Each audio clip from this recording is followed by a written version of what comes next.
안녕하세요. 손가락 복음 선교의 지휘자 강사입니다. 오신 것을 진심으로 환영하며 해피 바이블을 열어가도록 하겠습니다. 오늘 증거드릴 말씀의 제목은요. 732강 다시 오시는 주님이라는 제목으로 하나님의 말씀을 나눠보는 시간을 갖도록 하겠습니다.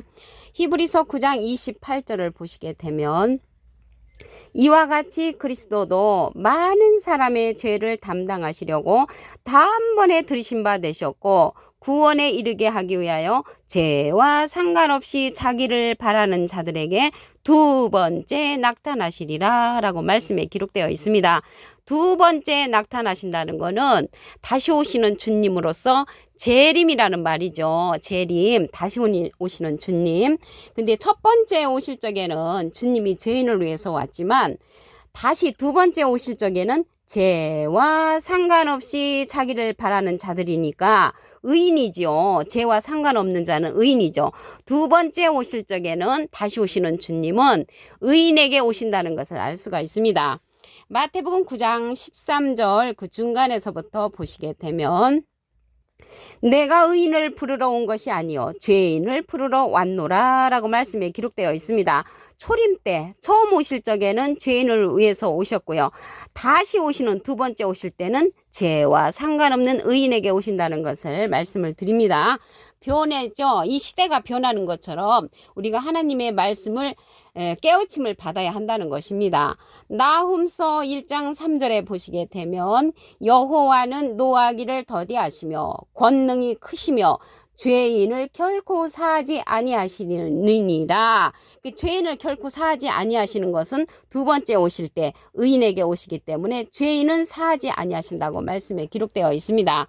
로마서 8장 1절에 보시게 되면 예수 안에 있는 자에게는 결코 정죄함이 없다고 했습니다. 그러면 예수 밖에 있는 자들이 정죄함이 있다는 것이죠. 이는 그리스도 예수 안에 있는 생명의 성령의 법이 죄와 사망의 법에서 우리를 해방했다고 했습니다. 그래서 생명의 성령의 법을 아는 자들은 의인이죠. 그러한 자들에게 우리 주님께서 두 번째 나타나시는 재림으로 오시는 주님이라는 것을 말씀을 드립니다. 그러면요, 처음에 초림 때는 죄인을 위해서 오셨고 두 번째 오실 적에는 이 주님은 부활의 주님으로 오시는 것입니다. 요한복음 20장 15절을 보시게 되면 예수께서 가라사대 여자여 어찌하여 울며 누구를 찾느냐 하시니 마리아는 그가 동산지기인 줄로 알고 가로되 주여 당신이 옮겨갔거든 어디 두었는지 내게 이르소서라고 마리아가 얘기를 했습니다. 그러면 예수님이 여자여 어찌하여 울며 그렇게 말을 한 걸 볼 때 예수님이었죠. 예수님이셨는데 마리아는 동산지기로 알았단 말이죠. 왜 동산지기로 알았을까요? 3일 전에 분명히 이러한 예수님의 모습을 봤으니까 이러한 주님이 오셨다면은 알아들었을 텐데 알아보았을 텐데 동산지기로 알았단 말이죠. 동산지기로 알았다는 것은 모습이 다르게 오시는 것입니다. 그래서 부활 주님, 다시 재림으로 오시는 주님은 이러한 모습으로 오는 것이 아니고 모습이 다르게 온다는 것을 말씀을 드립니다. 요한복음 20장 16절에 가서 보시게 되면 예수님께서 마리아에게 마리아야 그렇게 부르니까 라보니여 하니 이제 선생님이라는 말이죠. 예수께서 이르시되 나를 만지지 말라. 그게 마리아가 만지려고 하니까 내가 아버지께로 아직 못 갔으니까 만지면 안 된다. 그래서 하나님께로 못 가신 그런 상태였습니다. 그래서 바로 예수님이 부활하신 후 하늘로 올라가신 것이 아니고 3일 동안 무덤에 계셨고요. 그 후에 어떠한 일들을 하셨냐면요. 옥에 있는 영들에게 하나님의 복음을 전파했다고 했습니다.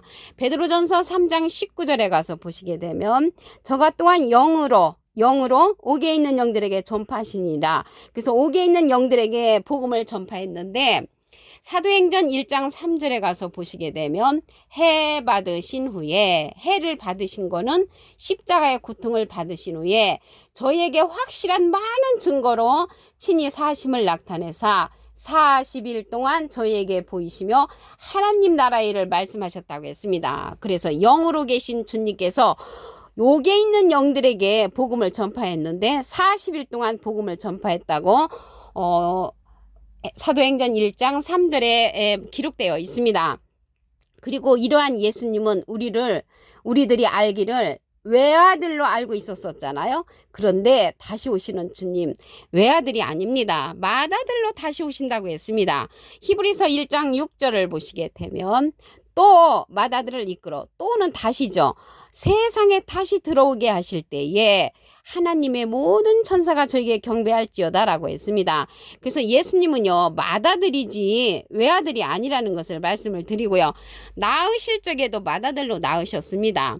누가복음 2장 7절에 보시게 되면 맏아들을 낳아 강구로 싸서 그 위에 뉘었으니 그 위에 누이신 분 예수님 맞죠? 이는 사관에 있을 곳이 없음이러라.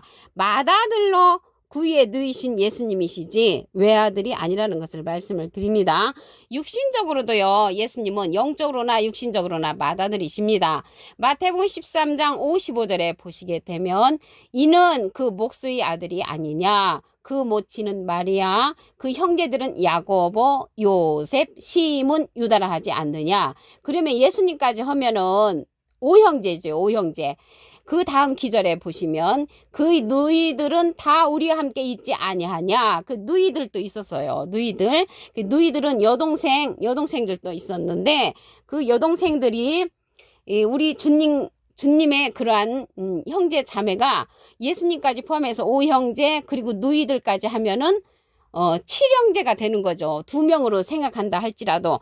그래서 예수님은 맏아들로 오셨지 외아들이 아니라는 것을 말씀을 드립니다. 그리고 예수님은 혈통으로서는, 육신으로서는 다윗의 혈통에서 나셨다고 했고요. 성결의 영으로 부활했다고 했습니다. 로마서 1장 3절을 보도록 하겠습니다. 이 아들로 말하면 육신으로는 다윗의 혈통에서 나셨고, 그래서 육신으로는 다윗의 혈통에서 나셨다고 했습니다. 우리는 뭐 김씨 혈통, 박씨 혈통, 이씨 혈통이죠. 그런데 예수님은 다윗의 혈통에서 나셨고 성결의 영으로는 죽은 가운데서 부활하여 능력으로 하나님의 아들로 인정되셨다고 했습니다. 그래서 하나님의 아들로 인정된 부분은 성결의 영으로 부활한 그러한 부분이 인정되셨고 육신으로는 다윗의 혈통에서 나셨다고 말씀에 기록되어 있습니다. 그래서 이러한 예수님은요, 우리는 12월 25일 날 탄생했다고 그렇게 하는데 12월 25일 날 탄생한 것이 아닙니다. 마태복음 26장 2절을 보시게 되면 너희의 아는 바와 같이 이틀을 지나면 6월절이라 인자가 십자가에 못 박히기 위하여 팔리우리라 라고 말씀에 기록되어 있습니다. 그래서 예수님은 6월절 만찬을 잡수시고 돌아가셨잖아요. 그래서 3일 후에 부활하셨으니까 6월절 플러스 3일이면 예수님의 탄생일이 나타나고요. 부활 주님도 6월절 플러스 3일을 하면은 예수님의 그런 탄생일이 나타납니다. 알파와 오메가의 역사로서 처음 오신 주님과 다시 오시는 주님은 똑같이 6월절 플러스 3일하면 그러한 예수님의 탄생일이 나타납니다. 그런데 지금 해마다 바뀌는 부활절 지키는 자들은 가짜 주님을 섬기는 것입니다. 진짜 주님을 섬겨야 하면 여러분들 생일 바뀌지 않죠. 여러분들 부모님 생일 바뀌지 않습니다. 대통령님 생일 안 바뀌죠. 해마다 바뀌는 부활절은 예수님의 생일이 맨날 바뀌는 그러한 가짜 주님을 섬기는 그러한 자들이라는 것을 말씀을 드립니다. 이사야 9장 16절을 보시게 되면 백성을 인도하는 자가 그들로 미혹해 하니 인도를 받는 자가 멸망을 당하는 도다.